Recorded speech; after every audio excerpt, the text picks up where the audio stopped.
Another serious note.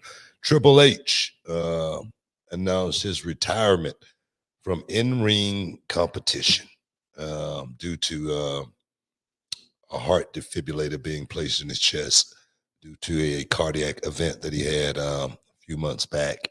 What do you think about that, man? Triple H put a lot of work in the ring. He definitely his body of work stands the test of time as far as a Hall of Fame. He's definitely a first ballot Hall of Famer. Yeah. What do you think about the announcement and Triple H having to permanently step away from the ring?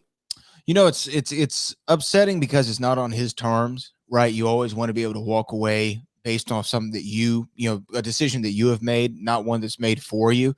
But it seemed like he was at complete and total peace with it. I don't think Triple H had wrestled. Someone said on Twitter he had a couple of house show matches after that match with Dave Bautista at WrestleMania 35. But I think that he had probably put that side of his career in the backseat anyway. I think the bigger thing is I'm glad that he was able to get the help that he needed when he got it. Because had he waited any longer, from what it sounded like that he told Stephen A. Smith, it would have been a wrap for Triple H. He literally said, I was at the 1 yard line of the place that you don't want to be, getting put under an anesthesia, wondering if I was ever going to wake up again. I mean, that's how serious that situation got for him. So I'm glad that he got the treatment that he needed. And yeah, obviously a first ballot Hall of Famer. I can think of so many moments from Triple H's career that are iconic, especially his work with DX and Shawn Michaels. And that was the era that I thought was my favorite Triple H. And this guy, last time we were in Dallas for WrestleMania, he was the main event of WrestleMania, right? With him and Roman Reigns. Yeah. We had something from Virgil Dawkins who said, can we talk about how Triple H is actually one of the greatest superstars of all time, but doesn't get the credit because of his connection to the McMahons? I know that people always are going to bring that up, the fact that he got the position that he was because of Stephanie and things of that nature. I think he would have been the star that he was regardless, in my opinion. I mean, to what degree you can debate, but would he have been somebody who the company focused around, especially after Scott and Kevin left and Shawn left and they needed to elevate different guys? It was him, it was Mick Foley, it was Steve Austin, it was The Rock, it was Big Show, it was Kane.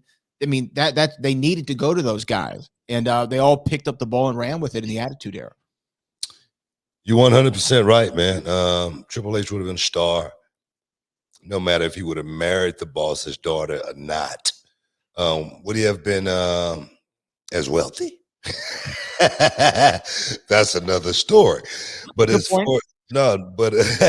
but as far as being a major player in this business, he was one of the guys before he ever married Stephanie that was on the front line in that war against WCW, and he was one of the main players as far as one of the main reasons that thing got turned around. And I say that because I was a guy in WCW and I was watching WWF at that time on Monday nights. And the guy that I would see in the ring putting in work every week, it was Triple H. The guy that was pretty much willing to go out there and put his body on the line, literally day in and day out. I used to watch, like I say, on Monday nights from a WCW arena sometimes, and I would see Triple H, busted up, bloody, doing the pedigree on the stairs or taking something on the stairs. And it was wild, man. And I was like, God dang it, I wish I was there. That's what I was saying when I was in WCW. When I was on top of my game in WCW, I was wishing I was in WWF doing the stuff that those guys were doing, because it made me feel so alive as far as this business go. And there again, man, Hunter was right in the middle of all of that every time, so yeah, guy was definitely mainstream product as far as this business go. Can't take nothing away from Triple H, no matter what his position became. you cannot take away anything from what that guy did.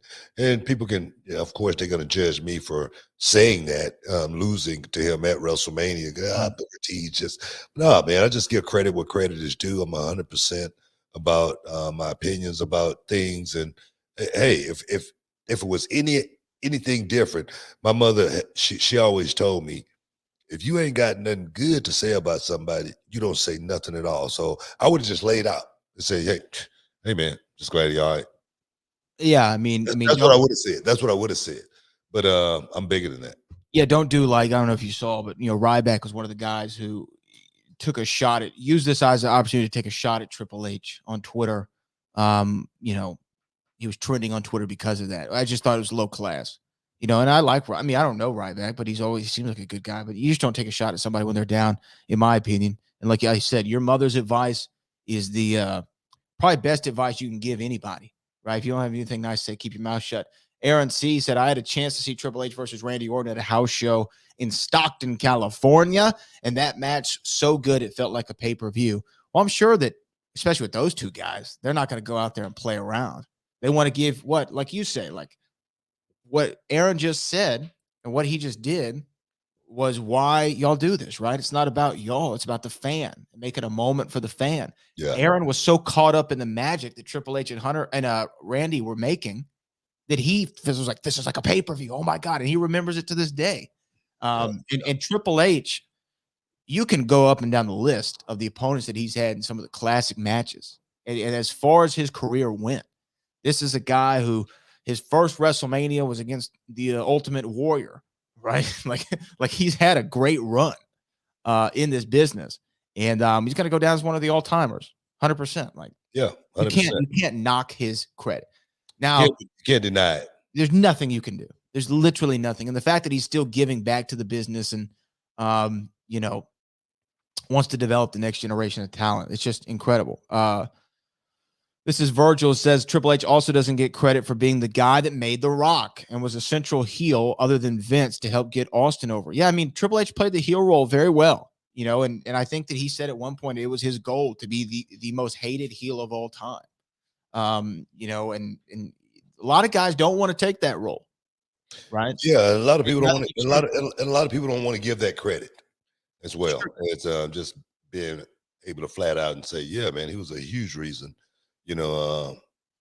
Guys like The Rock and guys like Stone Cold did as well as they did because they had that ultimate rival and someone like Triple H. And then just think about the matches that Triple H had with the Undertaker. Those matches right there alone. So I just give credit where credit is due to the guys that laid the foundation and put in work in this business. Did that carpentry work. And Triple H was definitely one of those guys, man. I remember when he first came in WCW back in the day.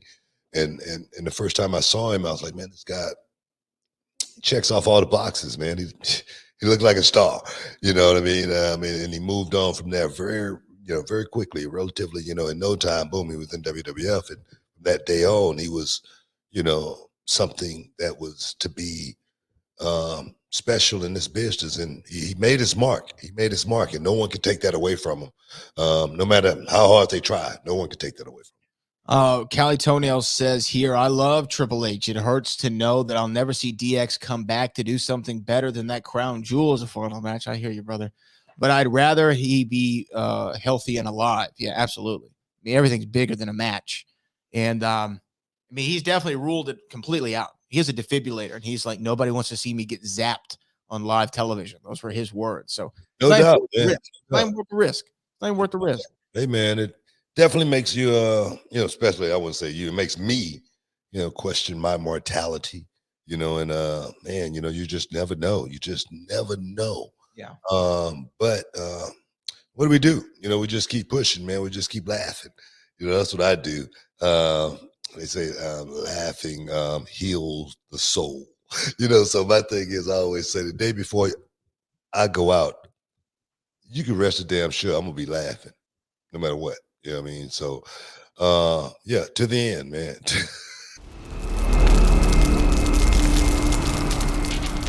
Can you dig it, sucker?